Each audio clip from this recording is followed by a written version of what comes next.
अस्सलाम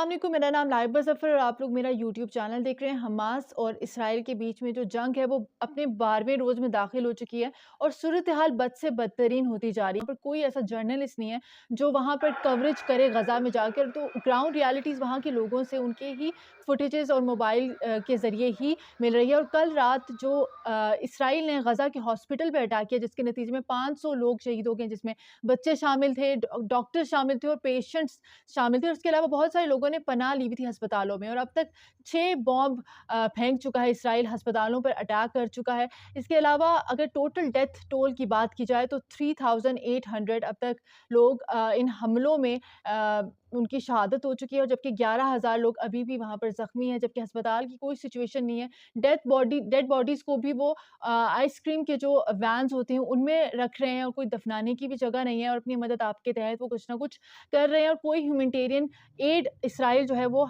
गज़ा में जाने नहीं दे रहा। आपको मैं कुछ फुटेजेस दिखाती हूँ और ये फुटेजेस मैंने स्नैपचैट से लिए हैं। पैलेस्टाइन में बहुत सारे लोग अपने स्नैपचैट हैंडलर्स में वो फुटेजेस शेयर कर रहे हैं और सिचुएशन दिखा रहे हैं, क्योंकि मीडिया जो है वो प्रोपेगेंडा कर रहा है और कोई भी ऐसी सिचुएशन जो ख़ास तौर पे ग्राउंड रियलिटीज़ में लोगों को मुश्किलात का सामना करना पड़ रहा है, तो वो सिचुएशन नहीं देखने को मिल रही। तो आप ये फुटेजेस मेरी स्क्रीन पर देख सकते हैं कि लोग अस्पतालों में फ़र्श पर लेटे हुए हैं और बहुत सारे डॉक्टर्स ये क्लेम कर रहे हैं कि वो ऑपरेशन जो है वो फ़र्श पर लेटे-लेटे एक बंदे का कर रहे हैं वहाँ पर। ना ही एनेस्थीसिया मौजूद है और ना ही कोई ऐसी मेडिकल एड इस टाइम मौजूद है, वो बस अपनी मदद आपके तहत कर रहे हैं। लेकिन इस टाइम इसराइल को जो एक पॉजिटिव एस्पेक्ट है वो ये कि इसराइल को बहुत ज़्यादा तनकीद का सामना करना पड़ रहा है, क्योंकि चिल्ड्रन और बच्चों की जो मौत है और जंग में उन पर अटैक करना किसी भी सूरत में लाइक एक्सेप्टेबल नहीं है। पूरी दुनिया तनकीद कर रही है और इस टाइम इसराइल की अपनी जर्नलिस्ट, जिसको बाद में नौकरी से निकाल दिया गया है, इसराइल की अपनी जर्नलिस्ट ने इस बात को एक्सेप्ट किया है कि इसराइल जीनोसाइड कमिट कर रहा है। आप वीडियो देख सकते हैं। Right now in Halab, Syria, just an 8-hour drive from Tel Aviv, a genocide is taking place. You know what? Let me be more accurate. It is a Holocaust. Yes, a Holocaust. Maybe we don't want to hear about it or deal with it, that in the 21st century, in the age of social media, in a world where information can fit into the palm of your hand, in a world where you can see and hear the victims and their horror stories in real time, in this world, we are standing doing nothing while children are being slaughtered every single hour. इस time पूरी दुनिया में एक वाहिद मुल्क है जो Israel को मुकम्मल तौर पर सपोर्ट कर रहा है और खुल्लम खुल्ला बोल रहा है, और वो है अमेरिका। और इस टाइम जो बाइडन इसराइल में पहुंच चुके हैं, जो कि सबसे पहले प्राइम मिनिस्टर नेतन्याहू से मुलाकात करेंगे और उसके बाद वो जॉर्डन के प्राइम मिनिस्टर से बात करेंगे। इस टाइम जो बाइडन क्यों पहुंचे हैं, जबकि वॉर की सिचुएशन है। कभी भी अमेरिका का कोई भी प्रेसिडेंट वॉर के दौरान नहीं पहुंचा वॉर सिचुएशन को देखने के लिए। और यही कहा जा सकता है कि शायद इसराइल को शाबाशी देने के लिए पहुंचे, क्योंकि परसों, अगर आपको नहीं पता तो आपको बताती चलूं कि हमास के जो सीनियर लीडर थे उसामा मुज़ीनी, उनको कत्ल कर दिया गया था। इसराइल ने क्लेम किया है कि हमने उनको मार दिया है, और वो मास्टरमाइंड थे 7 अक्टूबर को जो हमास ने इसराइल पर बमबारी की है उसके पीछे। तो शायद उसकी शाबाशी देने के लिए ही जो बाइडन जो हैं वो अमेरिका से डायरेक्ट फ़्लाइट लेकर इसराइल में पहुंचे हैं। जबकि जो सेक्रेटरी स्टेट हैं एंटनी ब्लिंकन यूएस के, उन्होंने अपने 5 प्रोग्राम एजेंडा, जो कि 5 गोल्स हैं, 5 इनिशिएटिव वो यहाँ पर करने के लिए आए इसराइल में, वो भी पेश कर दिए हैं। आपको वीडियो में दिखाती हूँ। First, the President will reaffirm the United States' solidarity with Israel and our ironclad commitment to its security. Second, President Biden will underscore our crystal clear message to any actor, state or non-state, trying to take advantage of this crisis to attack Israel. Third, the President will continue to coordinate closely with our Israeli partners to secure the release of hostages taken by Hamas. Fourth, President Biden will receive a comprehensive brief on Israel's war aims and strategy. Fifth, the President will hear from Israel how it will conduct its operations in a way that minimizes civilian casualties Joe Biden ने कल categorically एक statement दी थी कि अब Israel को Hamas को ख़त्म करने के बाद गज़ा के लिए एक नई स्ट्रैटेजी प्लान करनी पड़ेगी। ऑब्वियसली जिस तरह इसराइल ने 1967 के बाद से पैलेस्टाइन पर की लैंड्स को ऑक्यूपाई किया है, तो ऑब्वियसली वो गज़ा स्ट्रिप को भी ऑक्यूपाई करना चाहेगा।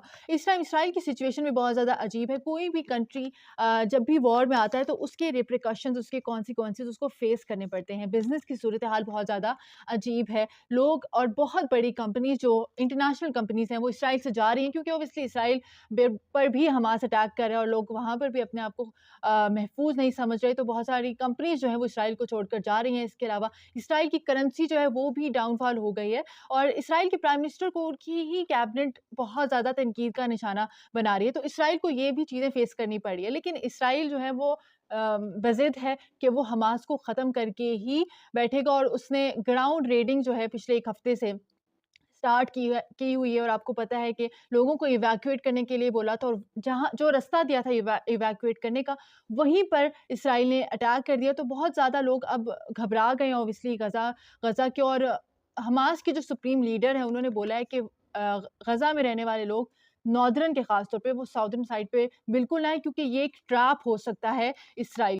ईरान इस टाइम बहुत ज़्यादा एक्टिव नज़र आ रहा है हमास और इसराइल की जंग में। ऑब्वियसली ईरान का सबसे बड़ा दुश्मन यूएस और इसराइल है और ईरान ने भी काफ़ी दफ़ा स्टेटमेंट्स दी हैं और इस टाइम ईरान भी कह रहा है कि अब बर्दाश्त नहीं होगा अगर मज़ीद इसराइल ने हमास पर और ख़ास तौर पे गज़ा पर अटैक किया है, और ईरान कभी भी डायरेक्टली इन्वॉल्व नहीं होगा। अगर मैं आपको ईरान और इसराइल की हिस्ट्री के बारे में बताऊँ तो ईरान और इसराइल एक टाइम पे बहुत अच्छे फ्रेंड्स भी थे 1979 तक, और जब ईरान में रेवोल्यूशन आया, वहाँ पर नए लीडर्स आए, तो इसराइल को अपोज़ करना स्टार्ट कर दिया। ना ही ईरान का और इसराइल का बॉर्डर मैच करता है, लेकिन एक दूसरे के सबसे बड़े दुश्मन हैं।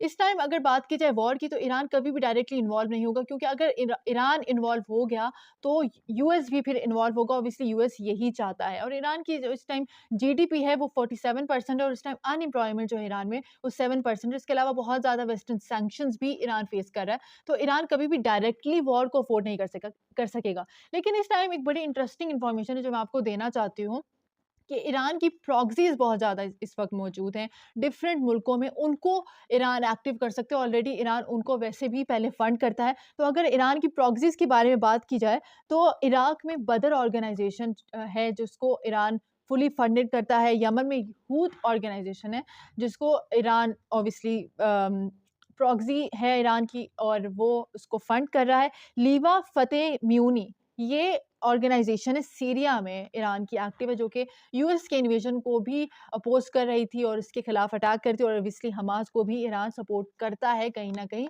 इसके अलावा हिज़्बुल्लाह जो कि लेबनान में मौजूद है, हिज़्बुल्लाह ने भी काफ़ी अटैक किया और हिज़्बुल्लाह भी इस टाइम चाहता है कि वो हमास की सपोर्ट करे, ऑब्वियसली हमेशा करता रहा है, और हमास से ज़्यादा स्ट्रॉन्ग हिज़्बुल्लाह है अगर देखा जाए मिलिट्री वाइज़, और इसके अलावा जो मिलिट्री पर्सोनल्स हैं वो हिज़्बुल्लाह के पास ज़्यादा मौजूद हैं। हमास को जो रॉकेट्स वग़ैरह फ़राहम किए गए हैं वो भी हिज़्बुल्लाह ने किए हैं। तो प्रॉक्सीज़ के ज़रिए ईरान अटैक कर सकता है। लेकिन अगर मैं क्रिटिकली आपको कुछ पॉइंट्स बताऊँ कि ईरान कुछ ना कुछ पॉलिटिकली अचीव कर चुका है इसराइल और हमास के इस वॉर से, और वो पॉलिटिकल पॉइंट्स क्या हैं कि सऊदी अरेबिया और इसराइल के बीच में जो रिलेशनशिप है वो नॉर्मलाइज़ हो रहे थे, तो वो एक तरह से ख़त्म होते हुए हमें दिखाई दे रहे हैं।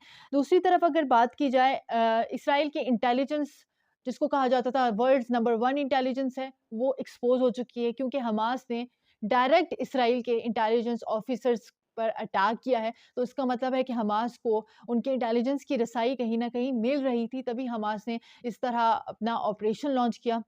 दूसरी एक और बात ये है कि प्राइम मिनिस्टर नेतन्याहू या तो वॉर से पहले रिज़ाइन कर देंगे, या फिर वॉर के बाद वो रिज़ाइन ज़रूर करेंगे। और इसके अलावा अब्राहम अकॉर्ड जो कि कई साल पहले अरब कंट्रीज़ और इसराइल के बीच में साइन हुआ था, वो भी अब ख़त्म हो गया। तो ये पॉइंट्स पोटेंशियल पॉइंट्स हैं जो कि ईरान हमेशा से चाहता था कि ये ना हो, और ख़ास तौर पे इस्लामिक कंट्रीज़ के साथ वो बिल्कुल नहीं चाहता था कि इसराइल के कोई ताल्लुकात हों, ख़ास तौर पे सऊदी अरेबिया के साथ जो कि नॉर्मलाइज़ हो रहे थे। तो एक एक तरह से ईरान के जो पॉलिटिकल एस्पेक्ट्स हैं, पॉलिटिकल गोल्स हैं, वो पूरे हुए हो चुके हैं और यूएस ये नहीं चाहता, क्योंकि यूएस ने बहुत ज़्यादा मेहनत की है वेस्टर्न कंट्रीज़ को इसराइल के साथ रिलेशनशिप में नॉर्मलाइज़ करने के लिए। इसीलिए जो बाइडेन जो है वो इसराइल का दौरा कर रहे हैं आज, और इसके बाद वो जॉर्डन जाएँगे और मुख्तलिफ वेस्ट एशियन कंट्रीज़ का दौरा करेंगे, ताकि जो नॉर्मलाइज़ेशन है इसराइल की, और जो इसराइल नैरेटिव बेच रहा है हमास को टेररिस्ट ऑर्गेनाइज़ेशन कहकर और विक्टिम कार्ड खेल रहा है, उस नैरेटिव को मज़ीद कंसोलिडेट किया जा सके, फोस्टर किया जा सके। तो इसी तरह की अगर आप इंटरेस्टिंग वीडियोज़ देखना चाहते हैं तो मेरे चैनल को लाइक करें, सब्सक्राइब करें, नोटिफ़िकेशन के बटन को ज़रूर क्लिक करें।